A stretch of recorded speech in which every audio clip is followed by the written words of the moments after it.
Le destin ne tient parfois qu'à un fil, et pour Serkan Bolat, ce fil vient de se rompre brutalement. Imaginez un homme qui découvre après des années de silence qu'il a une fille dont il ignorait tout. La tension est à son comble dès les premières secondes. Madame Aydan, la mère de Serkan, est hors d'elle.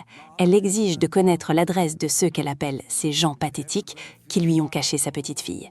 Elle est prête à tout, même à faire un scandale, persuadée que sa lignée est faite d'or pur. Mais face à elle, la résistance s'organise pour protéger l'enfant. Pendant ce temps, l'ambiance est lourde dans le refuge d'Eda. Après une nuit passée à attendre un mot, un geste, une réaction de Serkan, le constat tombe comme un coup près. Il est parti. Eda, le cœur brisé mais la tête haute, confie ses regrets à ses proches. Elle a menti à la petite Kiraz pendant des années, lui racontant que son père était un astronaute en mission. Aujourd'hui, elle se rend compte que l'espoir qu'elle nourrissait de voir Serkan assumer son rôle s'envole vers Istanbul.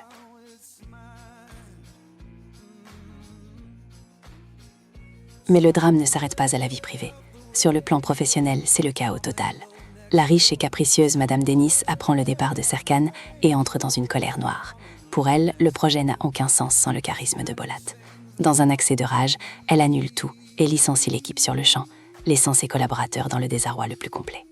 Alors que Piril tente tant bien que mal de gérer sa propre vie de famille avec son fils, les nouvelles du front sont désastreuses. Serkan n'est plus aux commandes.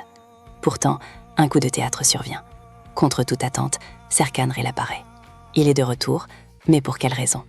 Eda espère un miracle, une reconnaissance de paternité, tandis que Kiraz, innocente et couverte de boue, après avoir joué dans le jardin, ne se doute pas que l'homme qui vient de franchir le seuil est celui qu'elle attendait depuis toujours.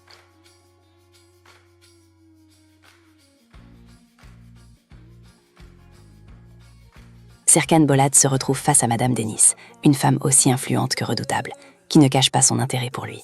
Elle l'interroge sans détour sur sa relation avec Eda, cherchant à percer le mystère de ses goûts en matière de femme. Mais Serkan, fidèle à lui-même, reste évasif, affirmant que ses affaires privées ne concernent que lui. Il réussit l'impossible, convaincre Deniz de ne pas annuler le projet et de réembaucher toute l'équipe, sauvant ainsi des dizaines de carrières d'un simple mot. Pendant ce temps, le conflit entre les deux familles explose. Madame Aydan, la mère de Serkan, se retrouve nez à nez avec Eda et ses proches. Le ton monte instantanément. Aydan revendique haut et fort ses droits sur sa petite fille, Kiraz, affirmant que l'enfant lui ressemble et mérite la meilleure éducation. La tension est palpable lorsque les deux grandes mères se lancent dans une joute verbale féroce, se disputant l'affection et l'avenir de la petite. Aydan va même jusqu'à promettre une fête d'anniversaire somptueuse pour évincer celle organisée par la famille d'Eda. Mais le véritable choc émotionnel se produit sur la plage. Serkan et Eda s'isolent pour une discussion qui va changer leur vie à jamais. Dans un moment d'une honnêteté brutale, Serkan lâche une bombe. Il n'est pas prêt à être père. Traumatisé par sa propre relation avec son père, il refuse de faire vivre à Kiraz la même souffrance, proposant un soutien financier plutôt qu'une présence paternelle. Eda, révoltée et blessée, lui rétorque que Kiraz n'a pas besoin de son argent, mais d'un père. Elle lui jette ses vérités au visage. Il est son propre obstacle, enfermé dans ses règles et ses limites. Dans un ultime ultimatum, elle lui annonce que c'est tout ou rien. Soit il les accepte toutes les deux, soit il les perd pour toujours. Alors que le soleil décline sur la mer, une question demeure. Un homme peut-il vraiment fuir son propre sang ?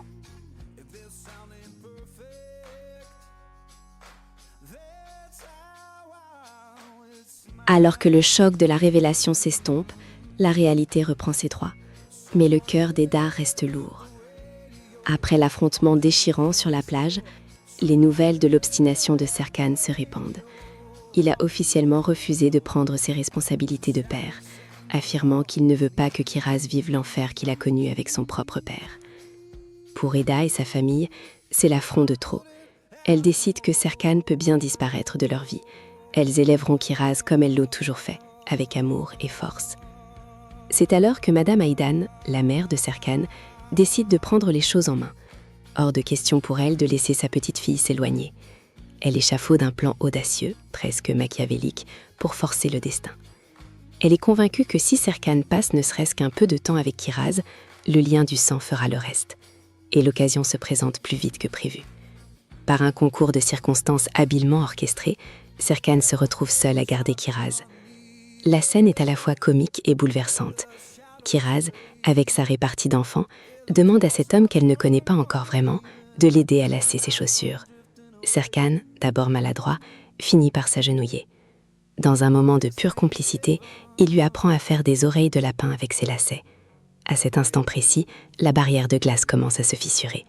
Kiraz, ravie, se lance dans une danse du bonheur, ignorant qu'elle est en train de conquérir le cœur de l'homme le plus têtu d'Istanbul.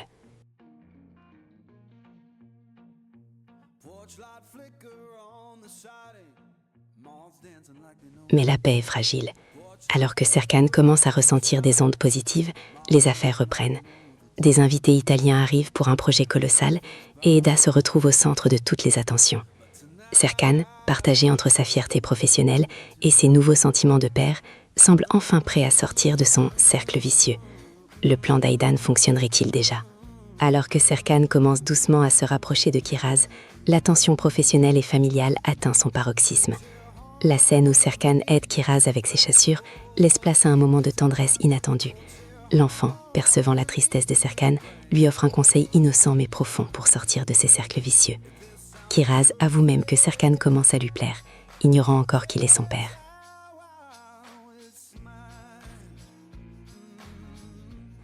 Pendant ce temps, les enjeux professionnels s'accélèrent. Serkan change radicalement d'attitude au travail. Il décide de ne plus fuir Eda et choisit de travailler au bord de la piscine, demandant même à ce que toutes les communications passent désormais par lui. Ce changement perturbe son entourage, mais Serkan semble déterminé à rester proche d'Eda, surtout lorsqu'il apprend que des investisseurs italiens sont en ville pour lui proposer un projet de rêve, la restauration de jardins de palais en Italie. Malgré leurs différends, Serkan intervient lors de la réunion d'Eda avec l'investisseur italien. Il s'impose comme son partenaire d'affaires, affirmant qu'ils feront la présentation ensemble. Eda, bien que méfiante, accepte cette aide qui pourrait propulser sa carrière au niveau international. Mais dans l'ombre, la bataille pour Kiraz ne fait que commencer. Aydan, la mère de Serkan, refuse de laisser sa petite fille aux mains de la famille d'Eda qu'elle juge de classe inférieure. Elle contacte secrètement Kemal, son ancien amour et avocat, pour engager une procédure de garde, tout en lui cachant l'identité du père dans un premier temps. L'épisode se clôt sur les préparatifs d'une grande fête d'anniversaire surprise pour Kiraz.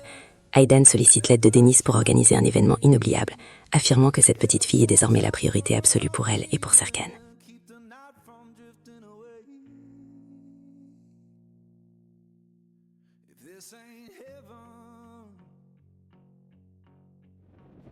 Alors Serkan Bolat finira-t-il par accepter ce lien du sang qu'il tente désespérément de nier entre les projets du palais en Italie et les complots d'Aydan pour obtenir la garde de Kiraz?